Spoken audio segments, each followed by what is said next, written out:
ಲಾಂಛನ ಇದೀಗ ಕುಣಿದಾಡ್ತಾ ಇದೆ. ಎಲ್ಲೆಲ್ಲಿ ಹೆಂಗೆಲ್ಲ ಹಣವನ್ನ ಸಾಗಿಸ್ತಾರೆ ಗೊತ್ತಾ? ಈ ದೃಶ್ಯವನ್ನ ನೋಡಿದ್ರೆ ನೀವು ಒಂದು ಕ್ಷಣ ಅಚ್ಚರಿ ಪಡ್ತೀರಾ, ಗಾಬರಿ ಬೀಳ್ತೀರಾ. ಬಹುಶಃ ಸಿನಿಮಾಗಳಲ್ಲಿ ನಾವೆಲ್ಲ ನೋಡಿರ್ತೀವಿ ಎಲ್ಲೆಲ್ಲಿ ಹೆಂಗೆಲ್ಲ ಹಣವನ್ನ ಸಾಗಿಸ್ತಾರೆ, ಯಾವ ಟೆಕ್ನಿಕ್ ಎಲ್ಲ ಯೂಸ್ ಮಾಡ್ತಾರೆ ಅಂತ. ಬಟ್ ಎಲೆಕ್ಷನ್ ಟೈಮ್ ನಲ್ಲಿ ನಮ್ಮ ರಾಜ್ಯದಲ್ಲೇ ಯಾವ ರೀತಿ ಹಣ ಸಾಗಿಸಿದ್ದಾರೆ ಅಂತ ನೀವು ದೃಶ್ಯಗಳಲ್ಲಿ ನೋಡ್ಬಿಟ್ರೆ ಒಂದು ಕ್ಷಣ ಗಾಬರಿ ಬೀಳ್ತೀರಾ, ಅಚ್ಚರಿಗೆ ಒಳಗಾಗ್ತೀರಾ. ಒಂದೇ ದಿನ ಐಟಿ ಭರ್ಜರಿಯಾಗಿ ಬೇಟೆಯಾಡಿದೆ. ಕಾರ್ ಟೈರ್ ನಲ್ಲಿ ಕೋಟಿ ಕೋಟಿ ಹಣವನ್ನ ಸಾಗಣೆ ಮಾಡಿದ್ದಾರೆ. ಶಿವಮೊಗ್ಗದಲ್ಲಿ 2.30 ಕೋಟಿ ರೂಪಾಯಿಯನ್ನ ಸೀಸ್ ಮಾಡಿದ್ದಾರೆ. ಸೊ ದೃಶ್ಯದಲ್ಲಿ ನಾವು ಗಮನಿಸ್ತಾ ಇದ್ದೀವಿ ಯಾವ ರೀತಿ ಹಣವನ್ನ ಸಾಗಣೆ ಮಾಡ್ತಾ ಇದ್ದಾರೆ ಎಲೆಕ್ಷನ್ ಟೈಮ್ ನಲ್ಲಿ ಅನ್ನೋದಕ್ಕೆ ಈ ದೃಶ್ಯನೇ ತಾಜಾ ಉದಾಹರಣೆಯಾಗಿ ನಮ್ಮ ಕಣ್ಣು ಮುಂದೆ ಇದೆ. ಸೊ ಟೈರ್ ನಲ್ಲಿ ಹಣವನ್ನ ಕಂತೆ ನೋಟ್ಗಳನ್ನ ಯಾವ ರೀತಿ ಸೇರಿಸಿ ಇಟ್ಟಿದ್ದಾರೆ, ಅದು ಅಧಿಕಾರಿಗಳ ಕಣ್ಣಿಗೆ ಬಿದ್ದಿದೆ. ಬೆಂಗಳೂರಿನಿಂದ ಶಿವಮೊಗ್ಗಕ್ಕೆ ಈ ಕೋಟಿ ಕೋಟಿ ಹಣವನ್ನ ಸಾಗಿಸ್ತಾ ಇದ್ರು. ಆ ಟೈಮ್ ನಲ್ಲಿ ಹಣ ಸಿಕ್ಕಿದೆ, ಸೀಸ್ ಮಾಡ್ಕೊಂಡಿದ್ದಾರೆ. ಬಟ್ ಇಲ್ಲಿ ಯಾವ ಟೆಕ್ನಿಕ್ ಯೂಸ್ ಮಾಡಿದ್ದಾರೆ ಅನ್ನೋದೇ ಇಂಪಾರ್ಟೆಂಟ್ ಆಗೋದು. ಅಧಿಕಾರಿಗಳು ಕೂಡ ಒಂದು ಕ್ಷಣ ಗಾಬರಿಗೆ ಒಳಗಾಗಿದ್ದಾರೆ, ಬೆಚ್ಚಿ ಬಿದ್ದಿದ್ದಾರೆ, ಆಶ್ಚರ್ಯಚಕಿತರಾಗಿದ್ದಾರೆ. ಹಿಂಗೂ ಕೂಡ ಹಣ ಸಾಗಣೆ ಮಾಡ್ತಾರಾ ಅಂತ. ಬಹುಶಃ ಸಿನಿಮಾಗಳಲ್ಲೆಲ್ಲ ನಾವು ನೋಡಿದ್ವಿ ಯಾವ ಟೆಕ್ನಿಕ್ ಅನ್ನ ಯೂಸ್ ಮಾಡ್ತಾರೆ ಅಂತ. ಬಟ್ ಇಲ್ಲಿ ಎಲೆಕ್ಷನ್ ಟೈಮ್ ನಲ್ಲಿ ಮತದಾರರಿಗೆ ಹಂಚೋದಕ್ಕೆ ಅಂತಲೇ ಈ ರೀತಿ ತರ್ತಾ ಇದ್ರು ಅನ್ನೋ ಶಂಕೆ ಅಲ್ಲಿ ವ್ಯಕ್ತವಾಗಿದೆ. ಅಧಿಕಾರಿಗಳಿಗೆ ಮಾಹಿತಿ ಗೊತ್ತಾಗ್ತಾ ಇದ್ದ ಹಾಗೆ ಇಮ್ಮಿಡಿಯೇಟ್ ಆಗಿ ಹೋಗಿ ಸೀಸ್ ಮಾಡಿದ್ದಾರೆ. ನಿಜವಾಗಿತ್ತು ಅಧಿಕಾರಿಗಳ ಊಹೆ ಜೊತೆಗೆ ಶಂಕೆ. ಆ ಕಾರ್ ಟೈರ್ ನಲ್ಲಿ ಕಂತೆ ನೋಟ್ಗಳನ್ನ ಇಟ್ಟಿದ್ದಾರೆ. ಪ್ರಮುಖವಾಗಿ ಅಲ್ಲಿ 2,000 ರೂಪಾಯಿ ಪಿಂಕ್ ನೋಟ್ಗಳೇ ಜಾಸ್ತಿ ಆಗಿತ್ತು. ಜೊತೆಗೆ 500 ರೂಪಾಯಿ ಕಂತೆ ನೋಟ್ಗಳು ಕೂಡ ಅದರಲ್ಲಿ ಇದ್ವು. ಇಲ್ಲಿ ಕಾರ್ ಟೈರ್ ನಲ್ಲಿ ಕೋಟಿ ಕೋಟಿ ಹಣವನ್ನ ಸಾಗಣೆ ಮಾಡಿದ್ದಾರೆ. ಒಂದೇ ದಿನದಲ್ಲಿ ಅಧಿಕಾರಿಗಳು ಇವತ್ತು ಒಟ್ಟು 4 ಕೋಟಿ ರೂಪಾಯಿ ಹಣವನ್ನ ಜಪ್ತಿ ಮಾಡಿದ್ದಾರೆ. ಸೊ ಕಾರ್ ಟೈರ್ ಅಲ್ಲಿ ನಿಮಗೆ ನಾವೀಗ ತೋರಿಸ್ತಾ ಇದೀವಲ್ಲ ಎಕ್ಸ್ಕ್ಲೂಸಿವ್ ಆಗಿ, ಅದರಲ್ಲಿ 2.30 ಕೋಟಿಯಷ್ಟು ಹಣವನ್ನ ಸಾಗಣೆ ಮಾಡ್ತಾ ಇದ್ರು. ಈ ಹಣ ಬೆಂಗಳೂರಿನಿಂದ ಶಿವಮೊಗ್ಗ ಕಡೆಗೆ ಹೋಗ್ತಾ ಇತ್ತು. ಶಿವಮೊಗ್ಗದಲ್ಲಿ ಅಧಿಕಾರಿಗಳು ಈ ರೀತಿಯಾಗಿ ಮಾಹಿತಿ ಸಿಕ್ಕ ತಕ್ಷಣ ಹೋಗಿ ಸೀಸ್ ಮಾಡಿ ಆ ಕಾರ್ ಟೈರ್ ಅನ್ನ ಕಟ್ ಮಾಡಿ ನೋಡಿದಾಗ ಒಳಗಡೆ ಈ ರೀತಿಯಾಗಿ ಕಂತೆ ನೋಟ್ಗಳು ಸಿಕ್ಕಿದೆ. ಇದರಲ್ಲಿ 2.30 ಕೋಟಿಯಷ್ಟು ಹಣ ಆ ಟೈರ್ ಒಳಗೆ ತುಂಬಿಸಿದ್ರು.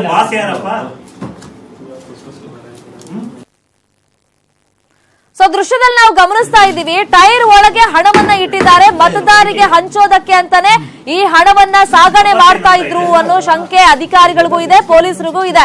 ಬಟ್ ಯಾವ ರೀತಿ ಅದನ್ನ ತುಂಬಿಸಿದ್ದಾರೆ, ಹೊರಗಡೆ ಯಾವ ರೀತಿ ತೆಗಿತಾ ಇದ್ದಾರೆ ಅನ್ನೋದನ್ನ ನಾವು ವಿಜುವಲ್ಸ್ ಅಲ್ಲಿ ಗಮನಿಸಬಹುದು. ನೀಟಾಗಿ ಚೌಕಾಕಾರ ಅಂದ್ರೆ ಸ್ಕ್ವೇರ್ ಶೇಪ್ ಅಲ್ಲಿ ಟೈರ್ ಅನ್ನ ಫಸ್ಟ್ ಕಟ್ ಮಾಡಿದ್ದಾರೆ. ಅದಾದ್ಮೇಲೆ ಅದಕ್ಕೆ ಎಷ್ಟು ಹಣ ತುಂಬುತ್ತೆ ಅಷ್ಟು ನೋಟ್ಗಳನ್ನ ನೀಟಾಗಿ ಒಳಗಡೆ ಆ ನೋಟ್ ಕೂಡ ಡ್ಯಾಮೇಜ್ ಆಗಬಾರ್ದು ಆ ರೀತಿಯಾಗಿ ತುಂಬಿಸಿದ್ದಾರೆ. ಸೊ ಅಧಿಕಾರಿಗಳ ಗಮನಕ್ಕೆ ಬಂದ ತಕ್ಷಣ ಅವರು ಸೀಸ್ ಮಾಡಿದಾಗ ಟೈರ್ ಅನ್ನ ಅವರು ಕೂಡ ನೀಟಾಗಿ ಅಲ್ಲಿ ಹೊರಗಡೆ ತೆಗಿತಾ ಇದ್ದಾರೆ. ಆ ಸ್ಕ್ವೇರ್ ಶೇಪ್ ಅಲ್ಲಿ ಕಟ್ ಮಾಡಿ ದುಡ್ಡನ್ನ ಒಳಗಡೆ ಇಟ್ಟಿದ್ರಲ್ಲ, ಸೊ ಅದೇ ಜಾಗದಿಂದ ಈಗ ಅಧಿಕಾರಿಗಳು ಸೀಸ್ ಮಾಡಿದಂತ ಟೈಮ್ ನಲ್ಲಿ ಆ ಟೈರ್ ಒಳಗಡೆಯಿಂದ 2,000 ರೂಪಾಯಿಯ ಕಂತೆ ನೋಟ್ಗಳನ್ನ ನೀಟಾಗಿ ಅಲ್ಲಿ ಹೊರಗಡೆ ತೆಗಿತಾ ಇದ್ದಾರೆ. ಆ ನೋಟ್ಗೂ ಡ್ಯಾಮೇಜ್ ಆಗದೆ ಇರೋ ರೀತಿಯಲ್ಲಿ ಆ ಟೈರ್ ಗಳಿಂದ ಅವರು ಆ ದುಡ್ಡನ್ನ ಕಂತೆ ನೋಟ್ಗಳನ್ನ ತೆಗಿತಾ ಇರೋದು. ಈ ಟೈರ್ ಅಲ್ಲಿ 2.30 ಕೋಟಿಯಷ್ಟು ಹಣ ಸದ್ಯಕ್ಕೆ ಅಧಿಕಾರಿಗಳಿಗೆ ಸಿಕ್ಕಿರೋದು. ಎಲೆಕ್ಷನ್ ಟೈಮ್ ನಲ್ಲಿ ಈ ರೀತಿ ಹಣವನ್ನ ಒಂದ್ ಕಡೆಯಿಂದ ಇನ್ನೊಂದು ಕಡೆಗೆ ಟ್ರಾನ್ಸ್ಫರ್ ಮಾಡೋದು ಮಾಡ್ತಾರೆ ಅಭ್ಯರ್ಥಿಗಳು, ಪಕ್ಷದವರು ಅಂತೆಲ್ಲ ಜನಸಾಮಾನ್ಯರಿಗೂ ಗೊತ್ತಿರೋ ವಿಚಾರನೆ. ಬಟ್ ಇಲ್ಲಿ ಯಾವ ಟೆಕ್ನಿಕ್ ಅನ್ನ ಯೂಸ್ ಮಾಡಿದ್ದಾರೆ ಅನ್ನೋದು ತುಂಬಾನೇ ಇಂಪಾರ್ಟೆಂಟ್ ಆಗುತ್ತೆ. ಒಂದ್ ಕಡೆ ಸೀಸ್ ಆಗಿರುವಂತ ಕೋಟಿ ಕೋಟಿ ನೋಟ್ ಅನ್ನ ನಾವು ಟೇಬಲ್ ಮೇಲೆ ನೋಡ್ತಾ ಇದ್ದೀವಿ. ಇನ್ನೊಂದ್ ಕಡೆ ವಿಂಡೋದಲ್ಲಿ ನಿಮಗೆ ತೋರಿಸ್ತಾ ಇದೀವಲ್ಲ, ಶಿವಮೊಗ್ಗದಲ್ಲಿ ಹಣ ಸೀಸ್ ಆದಂತ ಟೈಮ್ ನಲ್ಲಿ ಟೈರ್ ಒಳಗಡೆ ಆ ಹಣ ಇತ್ತು. ಸೊ ಸೀಸ್ ಮಾಡಿದ ಮೇಲೆ ಅದನ್ನ ಯಾವ ರೀತಿ ಆ ಟೈರ್ ಒಳಗಡೆಯಿಂದ ನೋಟ್ಗಳನ್ನ ಹೊರಗಡೆ ತೆಗಿತಾ ಇದ್ದಾರೆ ಸ್ಕ್ರೀನ್ ಮೇಲೆ ನಾವು ಅಬ್ಸರ್ವ್ ಮಾಡ್ತಾ ಇದ್ದೇವೆ.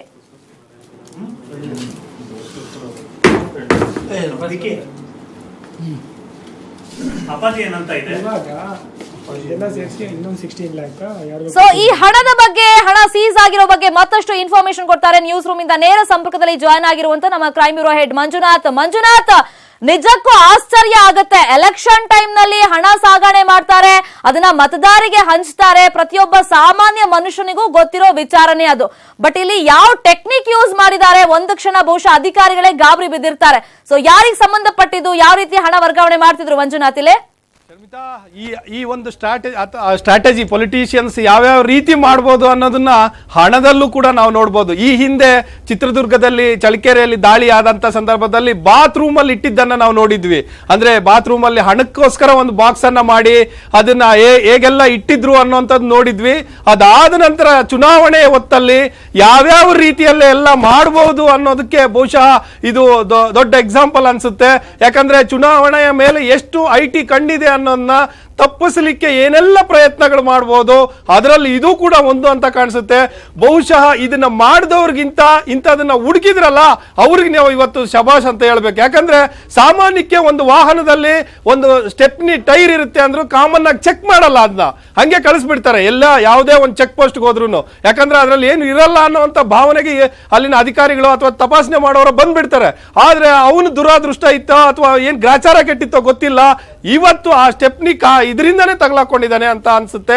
ಇದು ಬೆಂಗಳೂರಿನಿಂದ ಶಿವಮೊಗ್ಗ ಮತ್ತೆ ಇದಕ್ಕೆ ಭದ್ರಾವತಿಗೆ ಹೋಗ್ತಾ ಇದ್ದಿರುವಂತಹ ಹಣ ಅಂತ ಹೇಳಲಾಗ್ತಾ ಇದೆ. ಅದರಲ್ಲೂ ಕೂಡ ಶಿವಮೊಗ್ಗದ ಒಬ್ಬ MLC ಗೆ ಸೇರಿರುವಂತಹ ಹಣ ಅಂತ ಹೇಳ್ತಾ ಇದ್ದಾರೆ. ಅದು ಯಾರು ಅನ್ನುವಂಥದ್ದು ಇನ್ನು IT ಅಧಿಕಾರಿಗಳು ಖಚಿತಪಡಿಸಬೇಕಾಗುತ್ತೆ. ಜೊತೆಗೆ ಇದೇನಂದ್ರೆ ಭದ್ರಾವತಿ ಮತ್ತು ಶಿವಮೊಗ್ಗ ಈಗೇನು ಎಲೆಕ್ಷನ್ ನಡೀತಾ ಇದೆ, ನಾಳೆಗೆ ಬಹುಶಃ ಬಹಿರಂಗ ಪ್ರಚಾರ ಕೂಡ ಅಂತ್ಯ ಆಗುತ್ತೆ. ಅಲ್ಲಿ ಹಂಚಲಿಕ್ಕೆ ಈ ಹಣ ಹೋಗ್ತಾ ಇತ್ತು ಅನ್ನುವಂಥದ್ದು IT ಅಧಿಕಾರಿಗಳು ತಮ್ಮ ದಾಳಿಯಿಂದ ಖಚಿತಪಡಿಸಿಕೊಂಡಿದ್ದಾರೆ, ಹಾಗೂ ಮಾಧ್ಯಮಗಳಿಗೂ ಕೂಡ ಖಚಿತಪಡಿಸಿದ್ದಾರೆ. ಇದರ ನಡುವೆ ಏನಂದ್ರೆ ನಾವು ಕಾರಲ್ಲಿ ಅಂದ್ರೆ ಕಾರಿನ ಟೈರ್ ಅಲ್ಲಿ ಇಟ್ಟು ನೋಡ್ತಾ ಇದ್ವಲ್ಲ, ಅದು ಬಹಳ ವಿಚಿತ್ರ ಅನ್ಸುತ್ತೆ. ಮತ್ತೆ ಯಾವ್ಯಾವ ರೀತಿ ಐಡಿಯಾಗಳು ಹುಡುಕ್ತಾರೆ ಜನ ಅನ್ನೋಂಥದ್ದು ಕೂಡ ಇಲ್ಲಿ ಕಂಡು ಬರುತ್ತೆ. ಶರ್ಮಿತಾ, ಮಂಜುನಾಥ್, ಇನ್ನೊಂದು ವೆರಿ ಇಂಟ್ರೆಸ್ಟಿಂಗ್ ಅಂದ್ರೆ ನೀವು ಹೇಳ್ದಾಗೆ, ಸೊ ಇಲ್ಲಿ ಯಾರು ಹಣ ಸಾಗಣೆ ಮಾಡ್ತಿದ್ದಾರೆ ಅವರೊಂದು ಟೆಕ್ನಿಕ್ ಅನ್ನ ಯೂಸ್ ಮಾಡಿದ್ರು ಕೂಡ ಅದನ್ನ ಚೇಸ್ ಮಾಡಿ ಅದನ್ನ ಸೀಸ್ ಮಾಡ್ಕೊಂಡಿದಾರಲ್ಲ, ಸೊ ಅವ್ರಿಗೊಂದು ಹ್ಯಾಟ್ಸ್ ಆಫ್ ಹೇಳಲೇಬೇಕು ಅಂತ. ಸೊ ಶಂಕೆ ಯಾವ ರೀತಿ ಬಂತು, ಅನುಮಾನ ಹೆಂಗ್ ಬಂದಿದ್ದು, ಯಾವ ರೀತಿ ಸೀಸ್ ಮಾಡಿದ್ರನ್ನ ಡೌಟ್ ಹೆಂಗ್ ಬಂದಿದ್ದು ಅಂತ ಅವರಿಗೆ ಅಂದ್ರೆ IT ಅಧಿಕಾರಿಗಳು ಹೇಳುವಂತ ಪ್ರಕಾರ ನಮಗೆ ಇಂಟೆಲಿಜೆನ್ಸಿ ಕಲೆಕ್ಷನ್ ಆಯಿತು, ಅದರ ಮೇಲೆ ನಾವು ನಡೆದಂತ ಚೆಕ್ ಮಾಡಿದಂತದ್ದು ಇದು. ಇಂಥದ್ದೇ ವಾಹನದಲ್ಲಿ ಒಂದು ಕಾರಿನಲ್ಲಿ ಹಣ ಸಾಗಾಣಿಕೆ ಆಗ್ತಾ ಇದೆ ಅಂತ ನಮಗೆ ಮಾಹಿತಿ ಬಂತು. ಅದು ಕಾರನ್ನ ಪೂರ್ತಿಯಾಗಿ ನಾವು ತಪಾಸಣೆ ಮಾಡಿದ್ವಿ, ಆದ್ರೂ ಎಲ್ಲೂ ಸಿಗ್ಲಿಲ್ಲ. ಕೊನೆಗೆ ಅಂತಿಮವಾಗಿ ಏನಾದ್ರೂ ಇರಬಹುದಾ ಅನ್ನುವಂತ ಕಾರಣ ಇಟ್ಕೊಂಡು ಆ ಒಂದು ಏನು ಟೈರ್ ಅನ್ನ ಚೆಕ್ ಮಾಡಿದಾಗ ಸ್ಟೆಪ್ನಿ ಟೈರ್ ಅನ್ನ ಅದರಲ್ಲಿ ಇತ್ತು ಅನ್ನುವಂಥದ್ದು ಈ ತನಕ IT ಅಧಿಕಾರಿಗಳು ಹೇಳ್ತಾ ಇರುವಂತದ್ದು. ಅದನ್ನ ನೀಟಾಗಿ ತೆಗೆದುಕೊಂಡೋಗಿ ನಾವು ವಿಜುವಲ್ಸ್ ಅಲ್ಲಿ ನೋಡಬಹುದು ಯಾವ ರೀತಿ ಅದರಿಂದ ಹಣ ತೆಗಿತಾರೆ ಅಂದ್ರೆ ಒಂದು ಟೈರ್ ಅಲ್ಲಿ ಎಷ್ಟು ಕೋಟಿ ದುಡ್ಡು ಜೋಡಿಸಬಹುದು ಅನ್ನೋದಕ್ಕೂ ಕೂಡ ಒಂದು ಐಡಿಯಾ ಕೂಡ ಇಲ್ಲಿ ಸಿಕ್ತು ಅಂತ ಕಾಣಿಸುತ್ತೆ.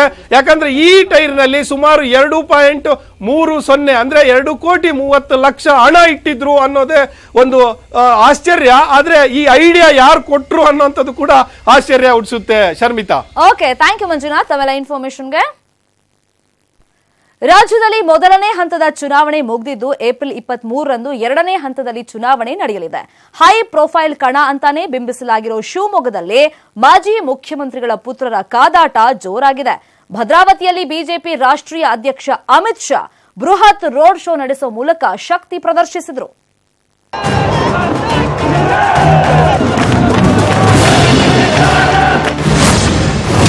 BJP Chanakya Amit Shah road show. BSY ಪುತ್ರ ರಾಘವೇಂದ್ರ ಪರ ಮತಬೇಟೆ.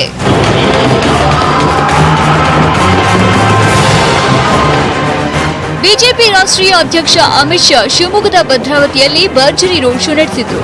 ಬಿಜೆಪಿ ಅಭ್ಯರ್ಥಿ ಬಿವೈ ರಾಘವೇಂದ್ರ ಪರ ರೋಡ್ ಶೋ ಮಾಡುವ ಮೂಲಕ ಮತಯಾಚನೆಯನ್ನು ನಡೆಸಿದ್ರು. ರಂಗಪ್ಪ ವೃತ್ತದಿಂದ ಆರಂಭವಾದ ರೋಡ್ ಶೋ ಕಲಾ ತಂಡಗಳೊಂದಿಗೆ ಅಂಬೇಡ್ಕರ್ ವೃತ್ತದವರೆಗೂ ನಡೆಯಿತು. ರೋಡ್ ಶೋಗೆ ಜನಸಾಗರವೇ ಹರಿದು ಬಂದಿತ್ತು. ಎಲ್ಲೆಲ್ಲೂ ಮೋದಿ ಮೋದಿ ಜೈಕಾರ ಮೊಳಗಿತ್ತು.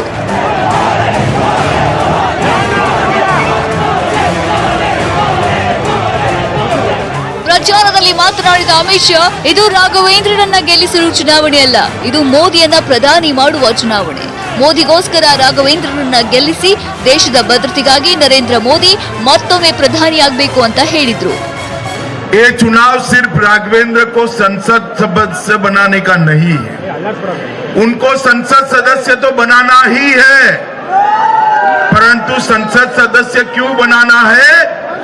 नरेंद्र मोदी जी को प्रधानमंत्री बनाना।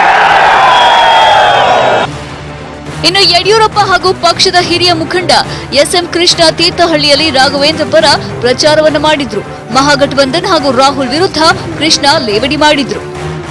ರಾಹುಲ್ ಗಾಂಧಿಯವರು ಕೇರಳದಲ್ಲಿಯೂ ಕೂಡ ಬಂದಿರ್ತೀನಿ ಅಂತ ಹೇಳಿದ್ದಾರೆ. ಈ ಚುನಾವಣೆ ಏನ್ ಬೇಕಾದ್ರೂ ಆಗ್ಬೋದು ಅಂತಕ್ಕಂಥ ಒಂದು ಪರಿಸ್ಥಿತಿ ಅಮೇಥಿ ಭಾಗದಲ್ಲಿ ಪ್ರಾರಂಭವಾಗಿದೆ. ಪ್ರಬುದ್ಧತೆ ಇಲ್ಲದಂಥದ್ದು, ಅನುಭವ ಇಲ್ಲದೆ ಇರ್ತಕ್ಕಂಥವ್ರು ಒಂದು ರಾಜಕೀಯ ಪಕ್ಷದ ಅಧ್ಯಕ್ಷರಾಗೋದ್ರೆ ಆ ಅಪ್ರಬುದ್ಧತೆ ಪ್ರತಿಯೊಂದು ಹಂತದಲ್ಲಿಯೂ ಕೂಡ ಎದ್ದು ಜನಗಳಿಗೆ ಕಣ್ಣಿಗೆ ಕಾಣ್ತದೆ. ಇನ್ನು ಇದೇ ವೇಳೆ ದೇವೇಗೌಡ ಕುಮಾರಸ್ವಾಮಿ ವಿರುದ್ಧವೂ ಟೀಕೆ ಮಾಡಿದ್ರು ಎಸ್ಎಂ ಕೃಷ್ಣ.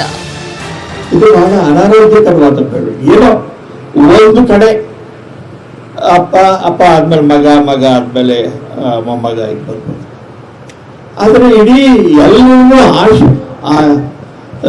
ಎಲ್ಲರೂ ಒತ್ತಿಗೆ ತೆಗ್ಗೋತೀವಿ ಅಂತ ಹೇಳಿ ಇದು ಅತಿ ಆಯ್ತು ಅಂತ ಹೇಳಿ ಜನಗಳಿಗೆ ಅನಿಸ್ತದೆ. ಇನ್ನು ಪ್ರಚಾರದಲ್ಲಿ ಮಾತನಾಡಿದ ಬಿಎಸ್ವೈ, ಪ್ರಧಾನಿ ಮೋದಿ ಬಗ್ಗೆ ಹಗುರವಾಗಿ ಮಾತನಾಡುವವರಿಗೆ ತಕ್ಕ ಪಾಠ ಕಲಿಸಿ ಅಂತ ಕರೆ ನೀಡಿದ್ರು. ಕುಮಾರಸ್ವಾಮಿ ಸೇಡಿನ ರಾಜಕೀಯ ಕೇಳಿದ್ದಾರೆ ಅಂತ ಆರೋಪ ಮಾಡಿದ್ರು. Bureau report, news 18 Kannada. ಶಿವಮೊಗ್ಗದಲ್ಲಿ ಒಂದ್ ಕಡೆ ಅಮಿತ್ ಶಾ ರಾಘವೇಂದ್ರ ಪರ ಪ್ರಚಾರ ಮಾಡಿದ್ರೆ ಇತ್ತ ದೋಸ್ತಿ ಅಭ್ಯರ್ಥಿ ಮಧು ಬಂಗಾರಪ್ಪ ಪರ ಜೆಡಿಎಸ್ ವರಿಷ್ಠ ದೇವೇಗೌಡ್ರೆ ಪ್ರಚಾರಕ್ಕೆ ಇಳಿದಿದ್ರು. ಮೋದಿ ವಿರುದ್ಧ ದೇವೇಗೌಡರು ಗುಡುಗಿದ್ರು. ಶಿವಮೊಗ್ಗದಲ್ಲಿ ದೇವೇಗೌಡ ಪ್ರಚಾರ, ಮಧು ಬಂಗಾರಪ್ಪ ಪರ ಗೌಡರ ಮತಬೇಟೆ.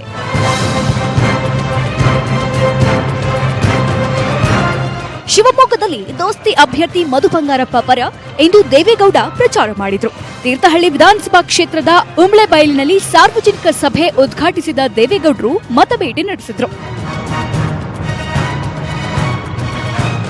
ಇದೇ ವೇಳೆ ಮಾತನಾಡಿದ ಗೌಡ್ರು, ನಾಟಕ ಮಾಡೋದ್ರಲ್ಲಿ ಮೋದಿ ಎಕ್ಸ್ಪರ್ಟ್, ಯಾವ ಚರ್ಚೆಗೂ ನರೇಂದ್ರ ಮೋದಿ ಬರಲ್ಲ, ಎಷ್ಟು ಸುಳ್ಳು ಹೇಳ್ತಾರೆ ಆ ಮನುಷ್ಯ, ಕೆಳಮಟ್ಟಕ್ಕಿಳಿದು ಮಾತನಾಡುವ ಪ್ರಧಾನಿಯನ್ನ ನಾನ್ ನೋಡೇ ಇಲ್ಲ, ವಾಜಪೇಯಿ ಅಡ್ವಾಣಿ ಬಗ್ಗೆ ನಾನು ಹೀಗೆ ಮಾತನಾಡಲ್ಲ, ಪಕ್ಷ ಕಟ್ಟಿದವರನ್ನೇ ಮೂಲೆ ಗುಂಪು ಮಾಡಿದ್ದಾರೆ, ಎಷ್ಟು ಜನ ಮುಸ್ಲಿಮರನ್ನ ಕತ್ತರಿಸಿದ್ದಾರೆ ಅಂತ ಮೋದಿ ವಿರುದ್ಧ ವಾಗ್ದಾಳಿ ನಡೆಸಿದ್ದಾರೆ. ಎಷ್ಟು ಸುಳ್ಳು ಹೇಳ್ತಾರೆ ಅಂದ್ರೆ ನಾಚಿಕೆ ಆಗಲ್ಲ. ಸುಳ್ಳೆ ಅವರಿಗೆ ಮೂಲ ಮಂತ್ರ ಅಂತ ತಿಳ್ಕೊಂಡು ಮಾತನಾಡ್ತಾರೆ. ವಾಜಪೇಯಿ ಬಗ್ಗೆ ನಾವು ಇಷ್ಟು ಲಘುವಾಗಿ ಮಾತಾಡೋಣ. ಪಕ್ಷ ಕಟ್ಟಿದಂತ ಆದ್ವಾನಿ ಏನಾಗಿದೆ? ಆದ್ವಾನಿ ಮೂಲೆ ಗುಂಪಾಯ್ತು. ಇಷ್ಟೊಂದು ಕೆಳಮಟ್ಟಕ್ಕೆ ಇಳಿದು ಮಾತನಾಡುವ ಪ್ರಧಾನಮಂತ್ರಿನ ನನ್ನ ಜೀವನದಲ್ಲಿ ನೋಡಲಿಲ್ಲ. ಎಷ್ಟು ಜನ ಮುಸ್ಲಿಮರು ಕತ್ತರಿಸಿದ್ದಾರೆ ಕೇಳಿರಲ್ಲ ಹೇಳಲು. ನಮ್ಮ ಸರ್ಕಾರದಿಂದ ಶಿವಮೊಗ್ಗ ಜಿಲ್ಲೆಯ 412 ಕೋಟಿ ಸಾಲ ಮನ್ನಾ ಆಗಿದೆ ಎಂದ ಗೌಡ್ರು, ದಯಮಾಡಿ ಮೋದಿಯನ್ನ ಮನೆಗೆ ಕಳಿಸಿ, ಮಧು ಬಂಗಾರಪ್ಪ ಅವರನ್ನ ಗೆಲ್ಲಿಸಿ ಅಂತ ಕರೆ ನೀಡಿದ್ರು. ನಾಗರಾಜ್, ನ್ಯೂಸ್ 18 ಕನ್ನಡ, ಶಿವಮೊಗ್ಗ. ಹೆಚ್ಚು ಸ್ಥಾನ ಗೆಲ್ಲೋಕೆ ಪಣ ತೊಟ್ಟಿರುವ ರಾಜ್ಯ ಕೈಪಡೆ ದಾವಣಗೆರೆಯಲ್ಲಿ ಭರ್ಜರಿ ಪ್ರಚಾರ ನಡೆಸ್ತಾ ಇದೆ. ಈ ವೇಳೆ ಮಾತನಾಡಿದ ಸಿದ್ದರಾಮಯ್ಯ, ಬಿಎಸ್ವೈ ಶಿವಮೊಗ್ಗಕ್ಕೆ ವಲಸಿಗ ಅಂತ ಹೇಳಿದ್ರು. ಇತ್ತ ಎಸ್ಎಸ್ ಮಲ್ಲಿಕಾರ್ಜುನ್, ನನ್ನ ಸೋಲಿಗೆ ಜನರಲ್ಲ, ನನ್ನ ಪಕ್ಷದ ಮುಖಂಡರೇ ಕಾರಣ ಅಂತ ಬೇಸರವನ್ನ ವ್ಯಕ್ತಪಡಿಸಿದ್ರು. ಬೆಣ್ಣೆದೋಸೆ ನಗರಿಯಲ್ಲಿ ಕಾಂಗ್ರೆಸ್ ಅಬ್ಬರದ ಪ್ರಚಾರ, ಮೋದಿ ಬಿಎಸ್ವೈ ವಿರುದ್ಧ ಸಿದ್ದರಾಮಯ್ಯ ಲೇವಡಿ.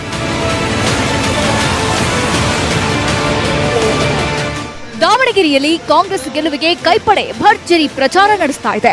ಮಾಜಿ ಸಿಎಂ ಸಿದ್ದರಾಮಯ್ಯ ಸೇರಿದಂತೆ ಕಾಂಗ್ರೆಸ್ನ ಘಟಾನುಘಟಿ ನಾಯಕರು ಎಚ್ಪಿ ಮಂಜಪ್ಪ ಪರ ಪ್ರಚಾರ ನಡೆಸಿದರು.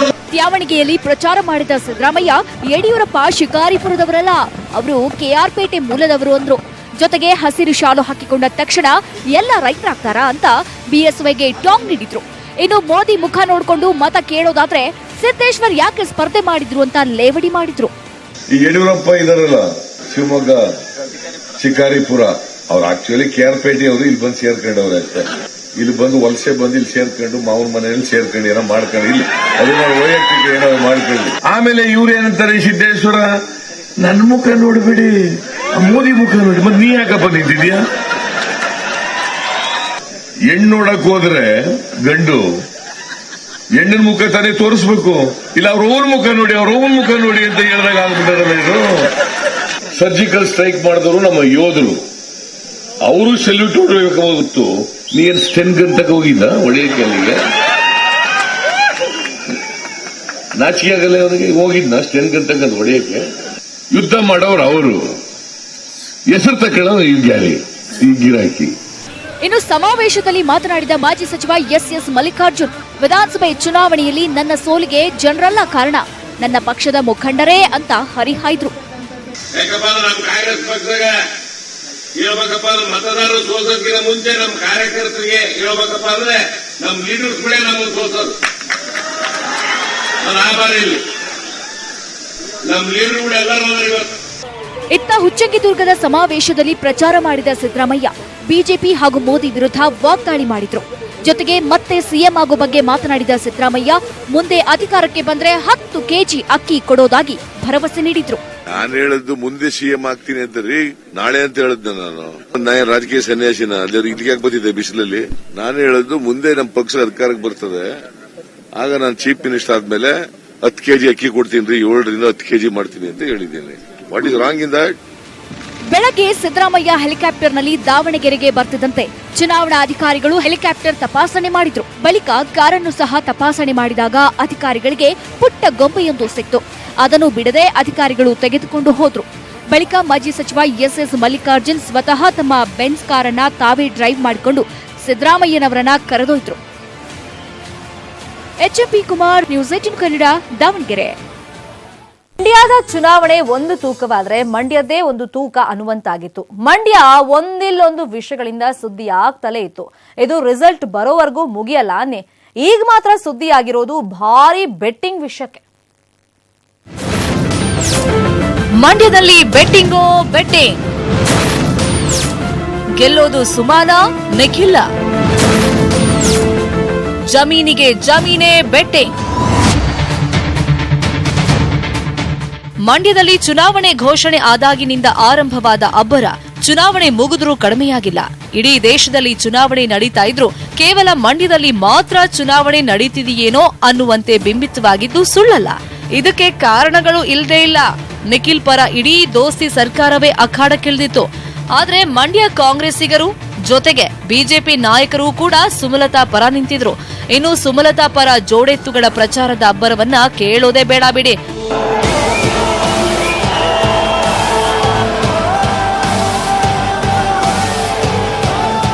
ಇಂಥ ಮಂಡ್ಯ ಅಖಾಡದಲ್ಲಿ ಮತದಾನ ಮುಗ್ದಿದ್ದೇ ತಡ. ಈಗ ಯಾರು ಗೆಲ್ತಾರೆ, ಯಾರು ಸೋಲ್ತಾರೆ ಅನ್ನೋ ಬಗ್ಗೆ ಭರ್ಜರಿ ಬೆಟ್ಟಿಂಗ್ ನಡೀತಾ ಇದೆ.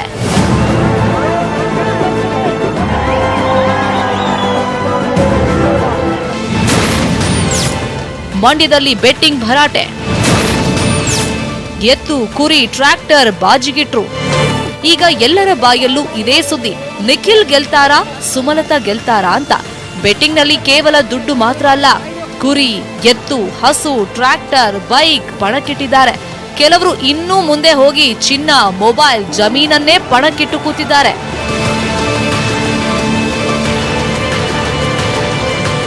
ನಿಖಿಲ್ ಪರವಾಗಿ ನೀರಾವರಿ ಜಮೀನು, ₹1,00,000 ಬೆಟ್ಟಿಂಗ್ ಅಂದ್ರೆ ಸುಮಲತಾ ಬೆಂಬಲಿಗರು 6 ಲಕ್ಷ ಕಟ್ಟಿದಾರಂತೆ. ಇನ್ನು ಕೆಲವರು ತಲೆ ಬೋಳ್ಸ್ಕೊಳ್ಳೋದಾಗಿ ಬೆಟ್ಟಿಂಗ್ ಕಟ್ಟಿದ್ದಾರೆ. ಭಾರಿ ವಿಶೇಷತೆಗಳ ನಡುವೆ ಆರಂಭವಾದ ಈ ಬೆಟ್ಟಿಂಗ್ ಚುನಾವಣೆ ಫಲಿತಾಂಶದ ದಿನ ಮಾತ್ರ ಎಲ್ರಿಗೂ ಶಾಕ್ ಕೊಡೋದಂತೂ ಖಂಡಿತ. ರಾಘವೇಂದ್ರ, ನ್ಯೂಸ್ 18 ಕನ್ನಡ, ಮಂಡ್ಯ. ಗೋಕಾಕ್ನಲ್ಲಿ ಶಾಸಕ ರಮೇಶ್ ಜಾರಕಿಹೊಳಿ ಬೆಂಬಲಿಗರ ಜೊತೆ ರಹಸ್ಯವಾಗಿ ಸಭೆ ನಡೆಸಿದ್ದು ಬಿಜೆಪಿ ಬೆಂಬಲಿಸುವಂತೆ ಸೂಚನೆ ಕೊಟ್ಟಿದ್ದಾರೆ ಎನ್ನಲಾಗಿದೆ. ಯಾರು ಏನೇ ಹೇಳಿದ್ರು ಬಿಜೆಪಿ ಪರ ಕೆಲಸ ಮಾಡಿ ಅಂತ ಬೆಂಬಲಿಗರಿಗೆ ರಮೇಶ್ ಜಾರಕಿಹೊಳಿ ಹೇಳಿದಾರಂತೆ. ನೆನೆಯಷ್ಟೇ ಗೋಕಾಕ್ನಲ್ಲಿ ಸಿದ್ದರಾಮಯ್ಯ ಸಭೆ ನಡೆಸಿದ್ರು. ಕಾಂಗ್ರೆಸ್ಗೆ ಮತ ಹಾಕುವಂತೆ ಮನವಿಯನ್ನ ಮಾಡಿದ್ರು. ಬಂಡಾಯ ಬಿಡುವಂತೆ ಸೂಚಿಸಿದ್ರು. ಆದರೂ ರಮೇಶ್ ಇವತ್ತು ಬಿಜೆಪಿ ಬೆಂಬಲಿಸುವಂತೆ ಆಪ್ತರಿಗೆ ಸೂಚನೆ ನೀಡಿದ್ದಾರೆ ಎನ್ನಲಾಗಿದೆ. ಹೈಕಮಾಂಡ್ಗೆ ಸೆಡ್ಡು ಹೊಡೆದ ರಮೇಶ್ ಜಾರಕಿಹೊಳಿ ವಿರುದ್ಧ ಯಾವ ಕ್ರಮ ಆಗುತ್ತೆ ಅನ್ನೋದನ್ನ ನೋಡಬೇಕಾಗಿದೆ.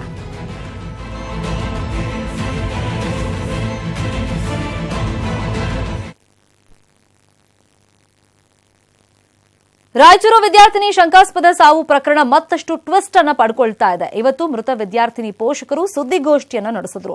ತಮ್ಮ ಮಗಳು ಆತ್ಮಹತ್ಯೆ ಮಾಡಿಕೊಂಡಿಲ್ಲ, ಇದು ಕೊಲೆ ಅಂತ ಆರೋಪವನ್ನ ಮತ್ತೊಮ್ಮೆ ಮಾಡಿದ್ದಾರೆ. ಆರೋಪಿ ಸುದರ್ಶನ್ ಯಾದವ್ 6 ತಿಂಗಳಿಂದ ಕಿರುಕುಳವನ್ನ ಕೊಡ್ತಾ ಇದ್ದ. ಮಗಳ ನಾಪತ್ತೆ ದೂರು ನೀಡೋಕೆ ತೊಂದರೆಯಾಗಿತ್ತು. ಕೇಸ್ ದಾಖಲಿಸಿಕೊಳ್ಳೋಕೆ ವಿಜಯಪುರ ಠಾಣೆಯಲ್ಲಿ ನಿರಾಕರಿಸಿದ್ರು ಅಂತ ಆರೋಪವನ್ನ ಮಾಡಿದ್ದಾರೆ. ಇನ್ನು ಆರೋಪಿಯ ಮಾವ ಆಂಜನೇಯ ವಿರುದ್ಧವೂ ಕ್ರಮಕ್ಕೆ ಆಗ್ರಹಿಸಿದ್ದಾರೆ. ಇನ್ನೊಂದು ಕಡೆ ನಟ ದರ್ಶನ್ ತನಿಖೆಗೆ ಆಗ್ರಹಿಸಿ ಟ್ವೀಟ್ ಮಾಡಿದ್ದಾರೆ. ಕೀಚಕರಿಗೆ ಕಾನೂನು ಬದ್ಧವಾಗಿ ಶಿಕ್ಷೆಯಾಗಬೇಕು. ರೇಪ್ ಅಂಡ್ ಮರ್ಡರ್ ಕೃತ್ಯಕ್ಕೆ ಇನ್ನಷ್ಟು ಕಠಿಣವಾದ ಕಾನೂನು ನಮ್ಮ ದೇಶದಲ್ಲಿ ರೂಪುಗೊಳ್ಳಬೇಕು ಅಂತ ದರ್ಶನ್ ಟ್ವೀಟ್ ಮಾಡಿದ್ದಾರೆ.